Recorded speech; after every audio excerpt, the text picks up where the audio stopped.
you can see these two dots or dimples there. And then if you angle the camera, angle yourself down, you see a little bit of a faint resemblance or outline, but it's so faint that you question even what you're thinking. It takes you a day or two to sort of see what you're looking at, and then it'll start to pop out. So I have two eyes here. But again, those two dots are pretty telltale where they were pecked.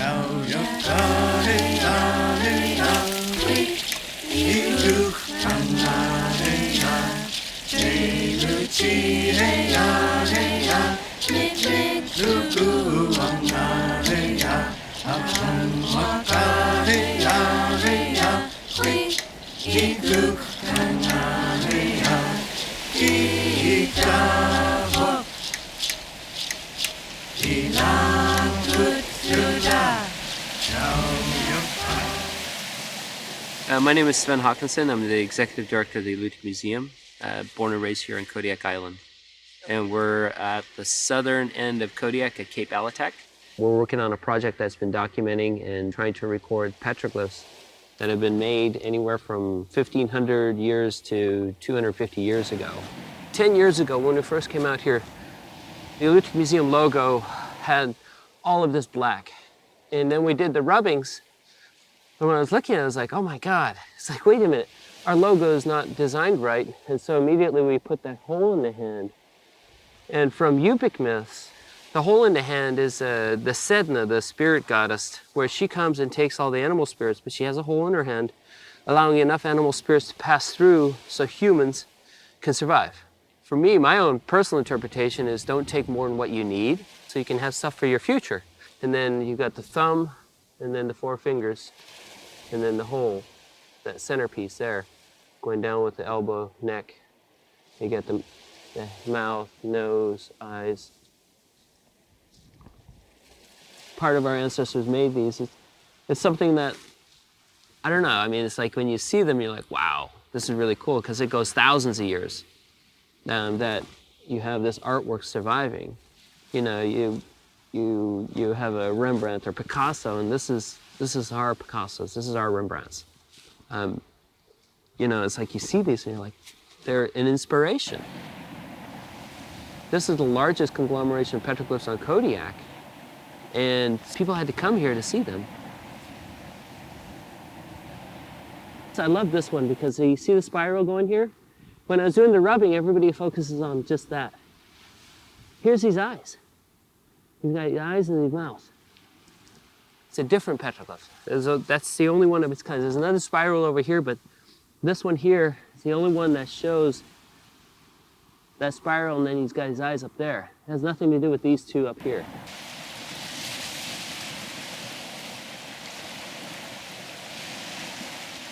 I'm working with Joe Lipka, and we've been mapping out and documenting the petroglyphs. And this is a project I've been working on personally for 10 years, trying to understand the petroglyphs, but also document as much as possible before they're lost. I'm making it so that somebody else could come back here and figure out what we were looking at in the same locations, getting the slope on the page. And my work is different from Sven's. He's doing glyph by glyph. I'm trying to find points of reference. Then we'll come back and we'll actually do measurements on this slope. This is, as you can see, exposed to the ocean. You've got barnacles, you've got kelp growing on them. And so it's something that, you know, through time and over the next 10 years, we'll keep documenting them. And I don't know how to explain him. We call him the Martian Man. He looks like something, kind of like a Martian with antennae coming out, but I think it's like a sea urchin. But this guy here is really fun because he's got 3 antennae and then coming down with stuff here. And then inside he's got, what, 2, 4, 6, 7 dots. It's all up to interpretation. So I wanted to just get a really good idea of what was on this rock face here and this one here. Or last year, I was here with Mitch Semyonov and Nadia Chakinsky, and we found 113 new petroglyphs that no one had ever documented before on another beach over on the other side. This year we found at least, what, 16 new ones that no one had ever seen before. And so it's pretty cool that every year we come out, the more I see, the more I'm able to learn and actually see more petroglyphs than I had originally thought. Here in Cape Alitak, there's something special about this place. It's a very calming place to come to. And whether they were whaling, trying to share our stories, is one of those mysteries that we'll ponder forever, I think.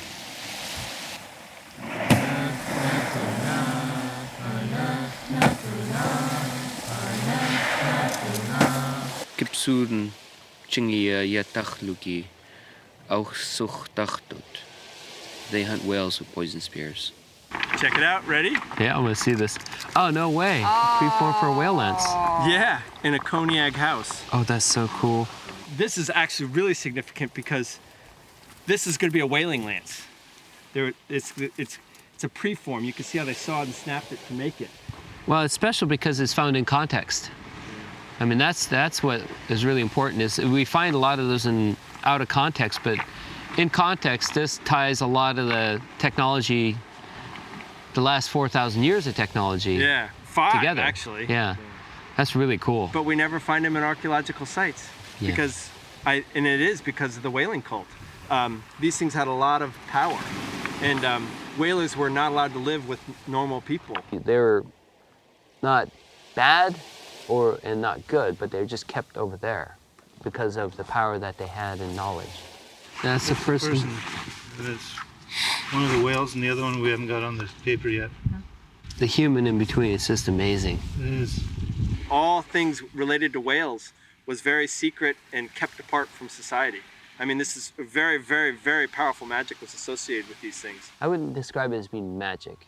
I would describe it more as having a role in society that was, I guess, an elite status.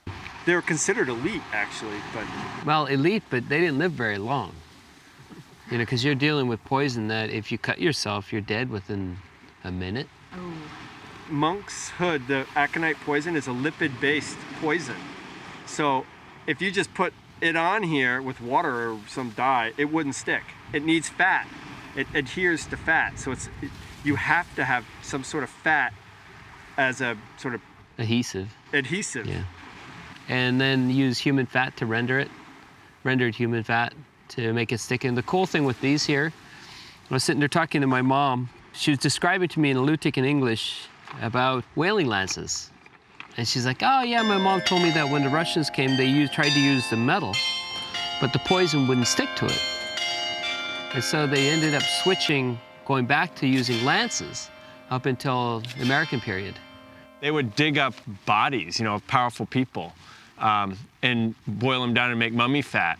And there was a lot to that. One of the whalers came up to Baronoff, for instance, and said, as a compliment, when you're dead, I'm going to dig you up and make poison with you as a compliment.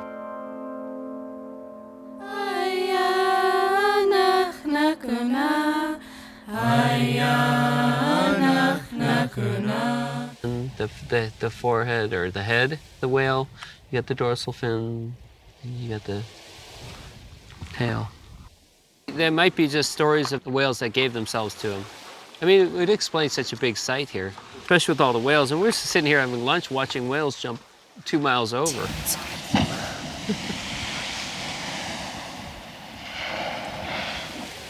And the whale's tail, when it went into the fluke, it would break off. And that's what you wanted to have happen. You want to hit it right here because that paralyzes this part of the whale. And so it can't swim.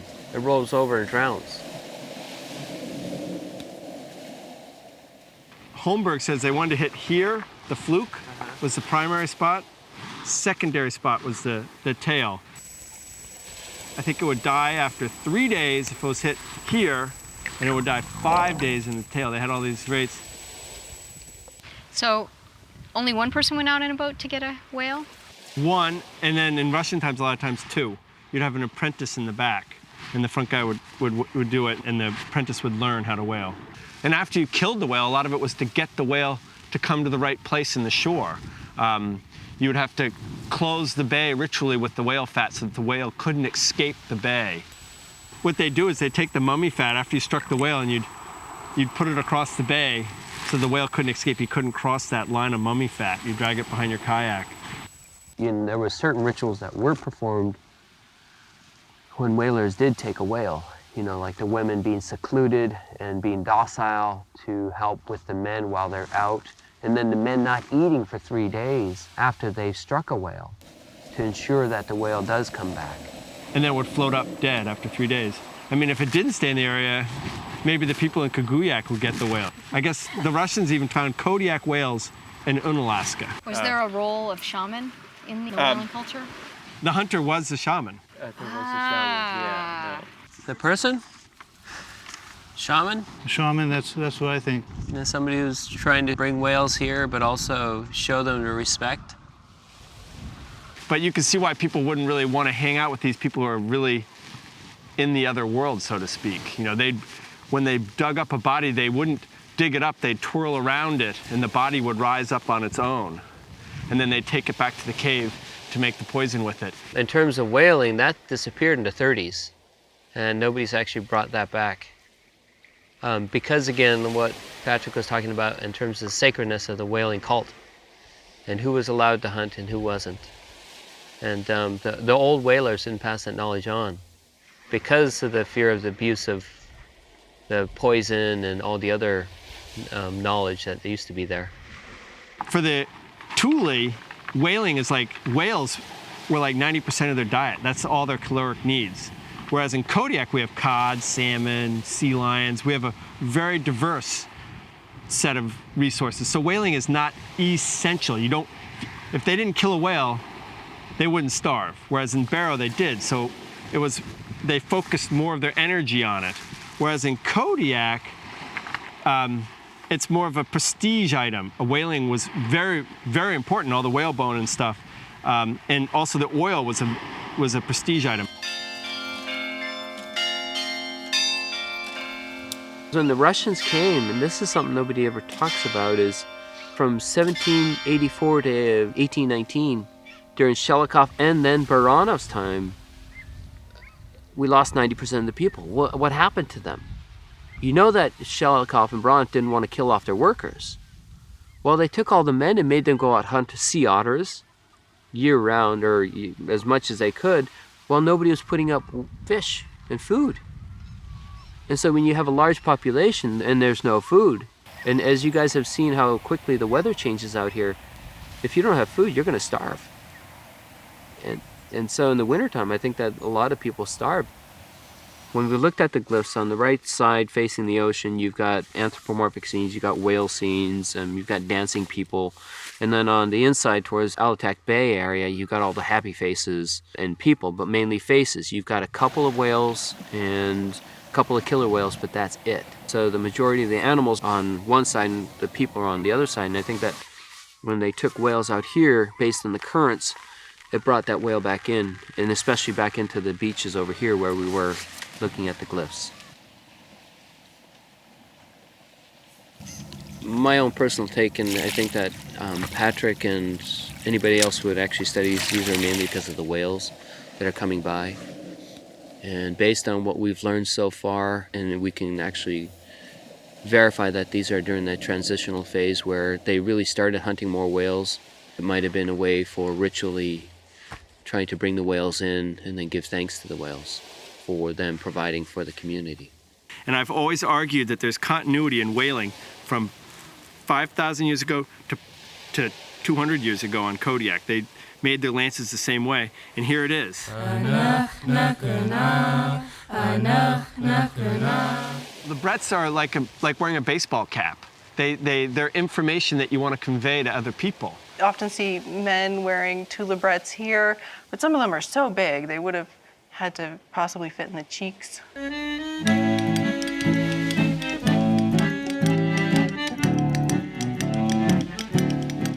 I'm Patrick Saltonstall. I'm the curator at the Alitak Museum. My name is Marnie Leist. I'm the registrar at the Alitak Museum. When we studied them on Kodiak, we found that 1,500 years ago, they were mostly used to tell what family you were. So you'd find each village that you look at when you look at the Lebrettes from a site, you'd have like 3 or 4 different styles, and that's because there were probably 3 or 4 different families in that village. They're made out of a variety of materials, everything from the local slate to ivory, antler, kennel coal, wood. You got the mouth right here. Lebrette's here. And you find regional groupings of these styles around the island. The south half of the island has different Lebrette styles than the north half, and the north half shares with Kachemak Bay area, whereas this end shares with the Alaska Peninsula. And that's a kind of like macro regional, related families. And then we have a very deep V brow ridge that may even come over as far as this. 2 eyes coming down to a mouth. And then below the mouth, we have 2 Lebrettes, one here and one here. I'm not too sure if it started out small. Maybe it was a coming of age thing. You started smaller and got bigger. I mean, I do know that just simply as we age, our skin loosens. You have to keep wearing bigger Lebrettes. And then when you looked at an individual site, when I dug at Settlement Point, I found that each house had a different style of Lebrette, and that's because each family had its own house. So Lebrettes are very good at saying what family you are. There's various Alitak styles, everything from looks like a button to a Lebrette that has concentric circles. And another thing that's cool about Lebrettes, once you get rank society, once it went from Kachemak to Kodiak, so 500 years ago, the Lebrettes get much bigger because they're also talking about status. So you still have the family styles, but then you get a couple that are really highly decorated with shark's teeth and paws, and they're much bigger. Definitely a status symbol. Some of the big Lebrettes that I get to work with, I can imagine an Alitak elder, wearing this. I can imagine the stories that he would have told, and I try to imagine the food that he would have eaten. I mean, this is something, it's very personal. Something that would have been in someone's mouth. So he's got a forehead, nose, there, eyes. He's got a mouth with his tongue sticking out with Lebrettes. It's like, when you have Lebrettes, it means you're having the beginning of formation of what we call corporate groups. You're beginning to see people identifying with certain families and groupings, sort of totems or whatever. Hear my Lebrettes, hear me roar, it's a status symbol, for sure. The Aleutians, they have them back 4,000 years. On Kodiak, I don't think we found Lebrettes much beyond 2,500, though. We just haven't dug enough. I think if we dig enough 4,000-year-old sites, we'll find them here, too, because it seems like whatever happens in the Southeast and the Aleutians and Kodiak, it all happens at the same time.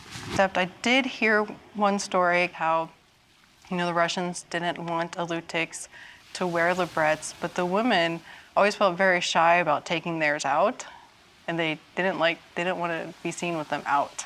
When you look at it in terms of socio-political development, it all seems to happen synchronically, because what you're doing, what your neighbors are doing. These are from the site that we surveyed today. When you find nettles, you usually find an archaeological site. That's like one of the plants that like sites. They're better than broccoli. We actually got a lot more than I thought we did. Most of the sites we're going to show you are village sites. You'll see the big houses with the side rooms and where people lived. In each house, probably, according to Lysianski, Karluk had 220 people, and I think there were 22 houses. It averaged out to 18 people per house. They'd be related through the mother. So there'd be like a group of sisters living in a house, each with their husband. So you'd have like 3 families in a house.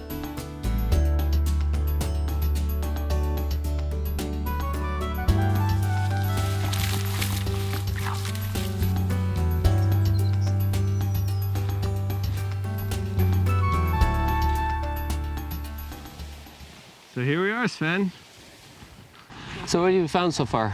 Well, I think this is the biggest site on the whole peninsula, and it extends from here all the way on top of this rock, which is on the Shelikof side, all the way over there, the Alitak Peninsula side. Yeah. So, and we kind of Alitak Bay, yeah. 78 house pits. Oh. They look like they're all about 1200 AD. They're a lot like what we found at Olga Lakes.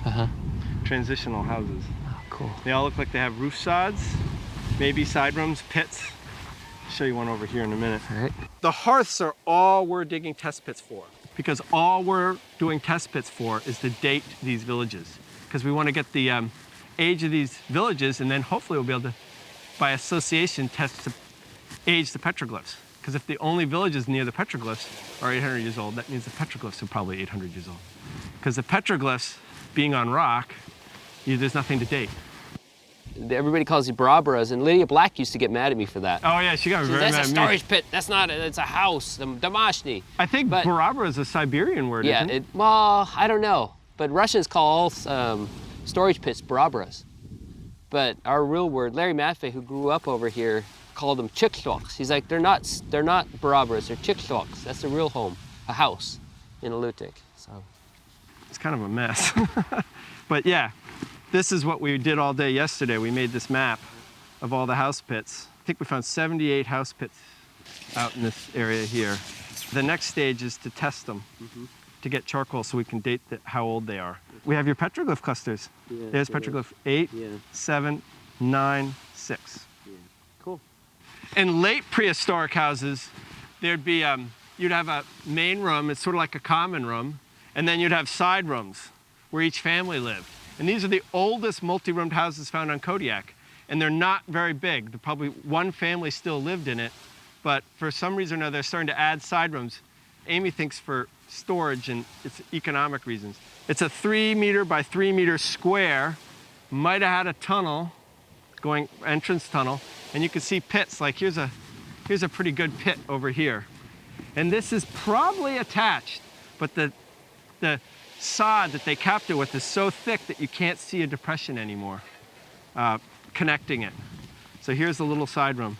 And I cannot imagine a family living in this room because it's probably only a 2 by 2 or less, 2 meters by 2 meters. You'd be surprised, Patrick.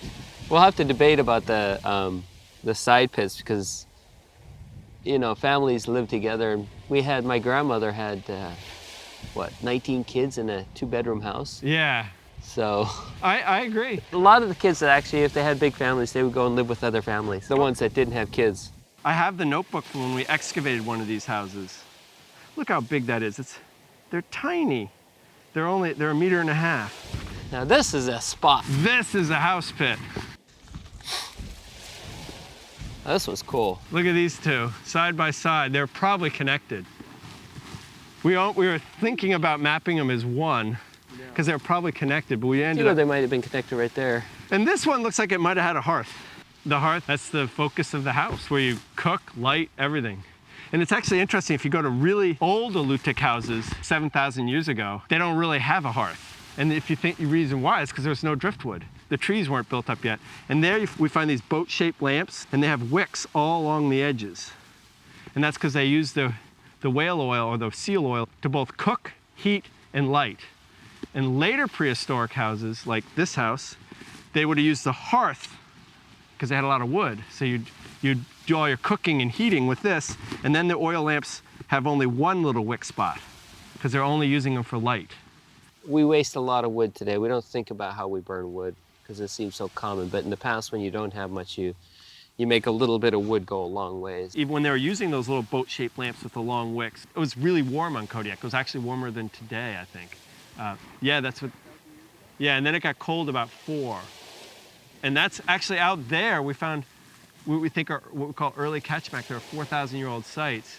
And that's when I think times were pretty hard on Kodiak. It was cold, and they started to fish like crazy and smoke fish. Really focus on fish and salmon. But didn't the population on Kodiak increase then too? That's when it increased, yep. During when salmon started showing up. Well, yeah, because before that, people were just sort of moving from resource to resource. But they did that anyways, even during the Kodiak period. But they had a focus village too.